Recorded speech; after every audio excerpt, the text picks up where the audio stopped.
The 2025 WNBA Draft is in the books, and to the surprise of everyone, Dallas took Paige Beckers #1 overall. The Wings take Beckers. Of course, obviously that was expected, but it will be interesting to see how Paige adjusts to the WNBA. Fresh off of a UConn championship, with the standard that was set by the last #1 overall pick, and with the attention she will receive, it will certainly be an interesting storyline to follow. But it wasn't an interesting storyline going in since we all knew what would happen. A little bit more drama after that. Dominique Malonga goes #2 overall to Seattle. Also not a surprise considering her upside probably as high as anyone when you look at her size and you know how smooth she is on her feet. Then you've got Sonia Citron, Kiki Iriafen, Georgia Amore all going to the Mystics. Lucy Olson goes to the Mystics a little later in the draft. A very interesting pick at 5 by Golden State. They take Utite out of Lithuania with the 5th pick. They've gone a lot of international selections so far, and this player was playing professionally at 14 years old.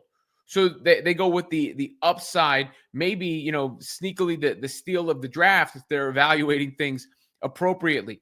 Haley Van Lith to the Chicago Sky will be a much talked about storyline as she reunites with Angel Reese. So those are just the standout moments, the standout details from the draft, the things that caught everybody's attention, I believe. You know, and when you look at the rest of it as it unfolded, the funny thing about the WNBA draft is that you don't really guarantee yourself a spot by getting drafted in the WNBA. I think it was only 13 players that made rosters a year ago. And you see that the Mystics had a bunch of picks. I don't think any of them are game changers, if I'm being honest. You know, it's a bunch of. I like the swing that the Valkyries took at 5. Then you had the Connecticut Sun sneaking in there and picking up Morrow and Rivers. Obviously, you know, the Sky moved up. Maybe it was Haley Van Lith that there was their target all along. And then you get into the later picks in the draft. And I'll touch on the Fever pick in a separate video because the one at 19 really stood out.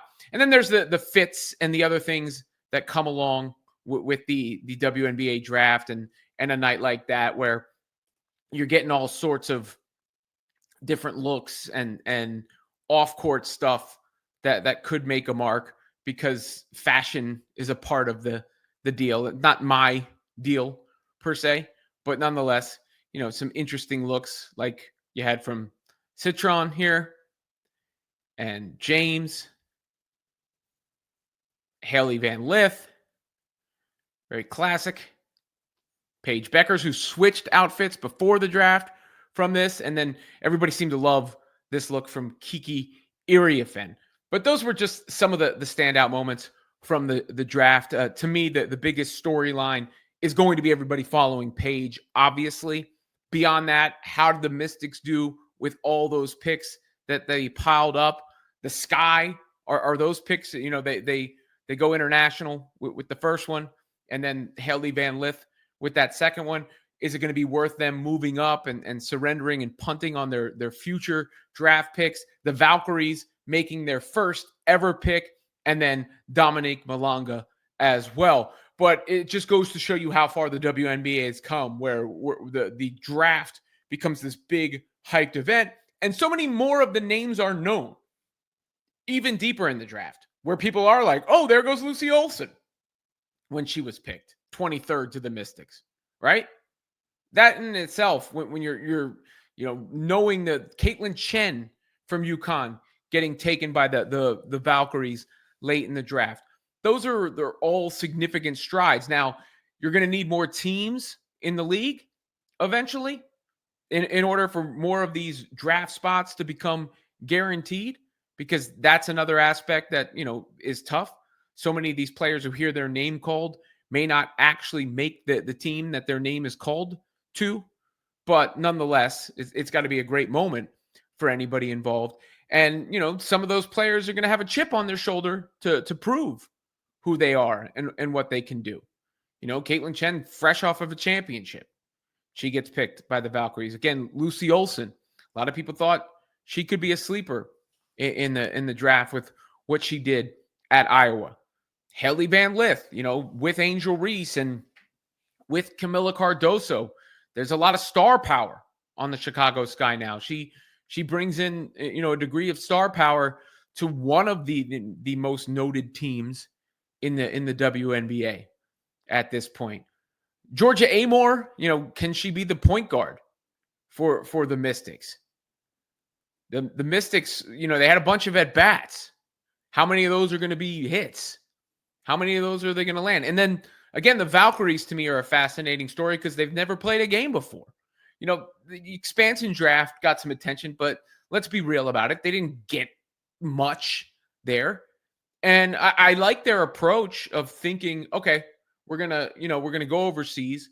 We're not gonna make the I guess typical pick or the safe pick or anything like that.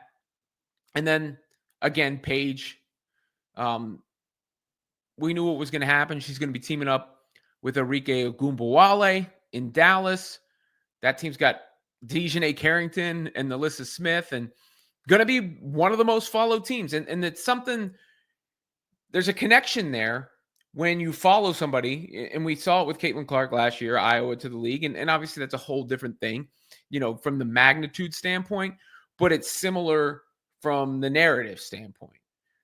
Paige gets a championship. That happened last Sunday. Not the most recent, but a Sunday before that. So a week later, she's getting drafted to the Dallas Wings, donning their apparel, marching on the stage, and then getting ready to go to training camp and to see what she's made of at the WNBA level.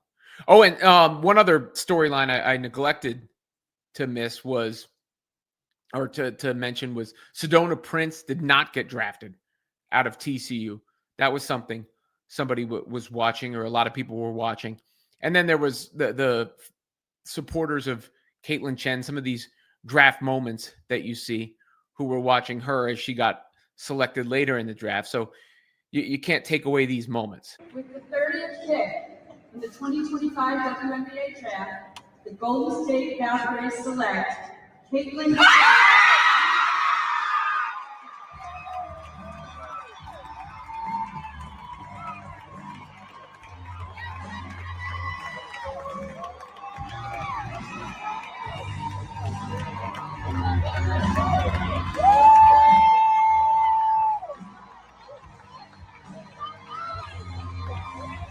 So very cool to see, but I literally was just talking to an agent who said, yeah, they can get drafted, but you got to make the team. That's the next step in the process for so many of the most noteworthy names that we saw grace the stage.